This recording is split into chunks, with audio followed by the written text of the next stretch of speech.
Today we're talking about how to hire an employee as an independent contractor. We're going to talk about the pros and cons of both so that you'll know when it's the right fit to hire somebody as a contractor.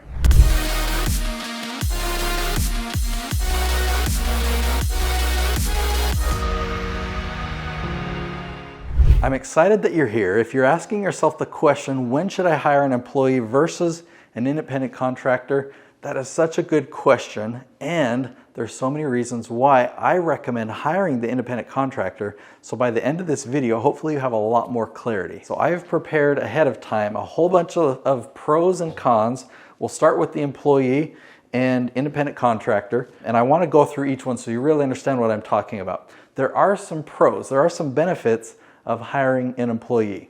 You have golden handcuffs. Now that's a term that people use to talk about kind of the incentives that keep people trapped in being an employee. So I might give benefits to keep them here. Like I might give them some type of pension or retirement plan that if they leave, they lose that benefit. Insurance is a common one. It's become an expected one. It's like, ooh, if I'm gonna be an employee, then I'm entitled to getting insurance. So from an employee's perspective, that's a pro for them, but they feel secure. Okay, so employees will feel more secure if I hire them with that type of a contract. And a lot of times it's more long-term. Employees are more likely to stick with you long-term versus a contractor because you don't have that same contract. But some of the cons of hiring employees, I mentioned that word entitlement. So employees are going to come to you with a lot more of an entitlement mindset because they are an employee of yours. They're entitled to things in their mind. Taxes. You've got to file taxes. You've got to take care of all of that for them so that taxes are automatically withdrawn so that they get the W-2s. Often there's insurance that you've got to provide for your employees and worry about workers' compensation and Social Security that you've got to worry about. There's actually a lot of paperwork. I'm not against all paperwork, but I love simplicity. I love efficiency.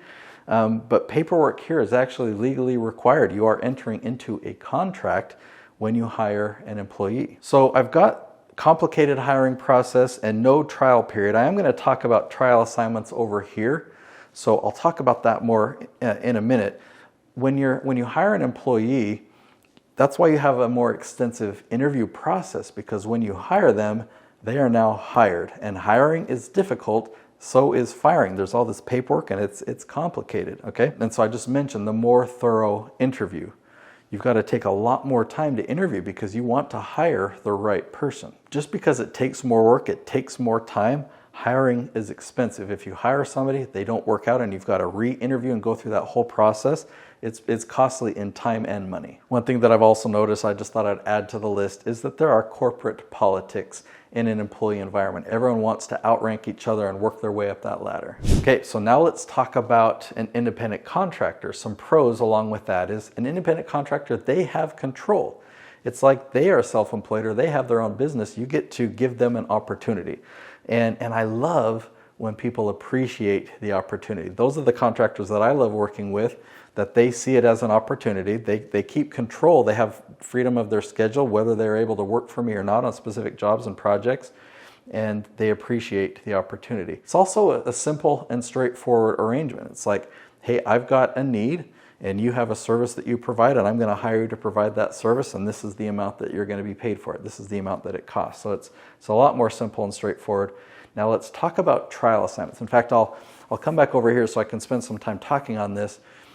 This is so huge that you cannot do with an employee. I can find a contractor, and if it's a videographer, I can hire them for a single day, and I'll pay them for that day, but I get to gauge whether I want them to come back or not. I don't have to go through a hiring and firing process. When I'm looking to hire another video editor, I can hire them for a trial project, and if they do well in that project, I can then hire them for a few more projects, and if they continue to do well and improve and learn my system, then I can hire them permanently. So the difference between an employee and a contractor is that you can give trial assignments and have a better way of interviewing them by actually having them do some work for you and see if it's up to par. Okay, let's come back over here.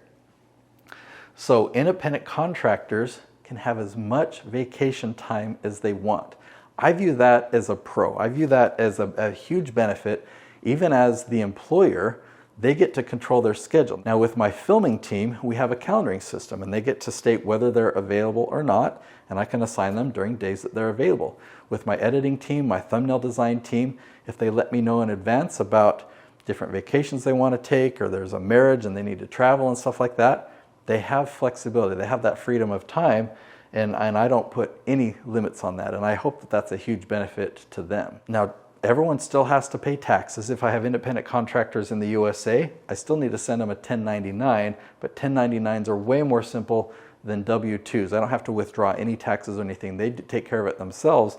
I just keep track of that. Now, independent contractors get tax write-offs. Is that a benefit for me? Not necessarily that an independent contractor does that, but they themselves get a lot of tax write-offs, and for that, I think it's in their best interest. Now, what does that look like? Well, if they have their own gear, they have their own transportation, things like that, they can keep track of that and let their accountant help them sort all of that out, but they have their own business, and so they have business expenses. It's a much more tax favorable position to be in. Now, this next one here, I put project-based versus hourly or salary, and I see that as a benefit. It's a benefit to me and I believe to the contractor, because the contractor is getting paid for a project. And if they're better at doing it, if they're more efficient at doing that, then a lot of times they get paid when the project is done, not based on their hourly or salary. Now, it can work the other way around. If it's a disadvantage, because they have the control, they can renegotiate it. They can choose not to do that work anymore. Another thing that I've experienced when I hire contractors, they're typically higher skilled. And I say less training. Training is always good because I create systems and I want to train people to follow systems, but I can hire people that basically market themselves. They already have a business established. They're already a freelancer, perhaps, that they offer these services, and so they have a much higher skill level. And so while I might train them on my systems, I found that they're actually better than me at a lot of the tasks that I hire them for. Okay, so what about cons? Well, they have other work. They're not 100% committed to me. They might have their own business, or they might be a freelancer for other companies, and so they might not be available on a specific day that I want to hire them for. But I can hire multiple contractors and see who is available that day. And so on the same note, that's why I put less loyalty. I've had some great people on my team. A guy named Jason, love him. He's a great guy, and he got a dream job. There was this big, huge movie production that was fun and exciting. He's like, sorry, Nate, I can't work for you anymore because I'm going to go do this other thing. Yeah, I mean, and I love that. I love providing that opportunity, and unfortunately, it meant that he doesn't work for me anymore. Okay, so I'm kind of biased. I've kind of biased towards independent contractors and kind of biased against employees. But I think that there is a time and a place for employees. I just want to share from my perspective. I actually don't have a single employee. So in my company, I do have some scenarios where I do need people to kind of be more over here, but I've actually hired those people in the Philippines. So because they're not US citizens, I cannot hire them as employees, and I have to treat them as independent contractors. So there kind of is a middle ground. They are 40 hours a week. I do give them Christmas bonuses. There are some other benefits that I provide, but a lot of the disadvantages I actually don't have because I hire virtual assistants when I need kind of an employee role. So I treat them like employees. They feel like they have more job security.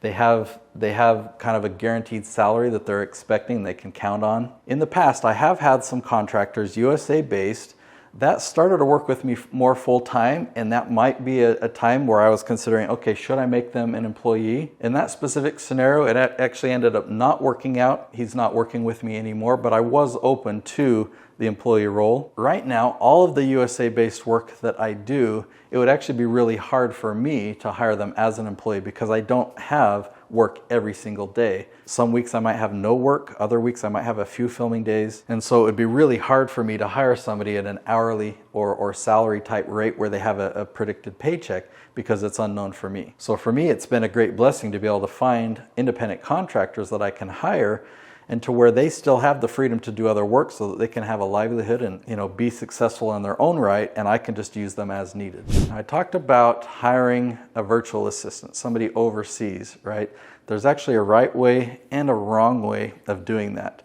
If I hire somebody and just completely turn it over to them and let them figure it out, that sounds bad, but it happens all the time. I've had people say I needed to do SEO in my business, and I figure, why don't I hire somebody to do that? So I hired an SEO expert and I let them do their thing. Or I wanted to start doing Facebook ads. So yeah, I'm gonna hire somebody to do Facebook ads for me. What I would recommend in that case is find another company that provides that service. They've got the expertise, they've got a track record of success, and they've got a system in place to help you with that. Otherwise, what I would need to do instead is I would need to figure out the Facebook ads, how that works, or figure out the SEO. I would need to create the system.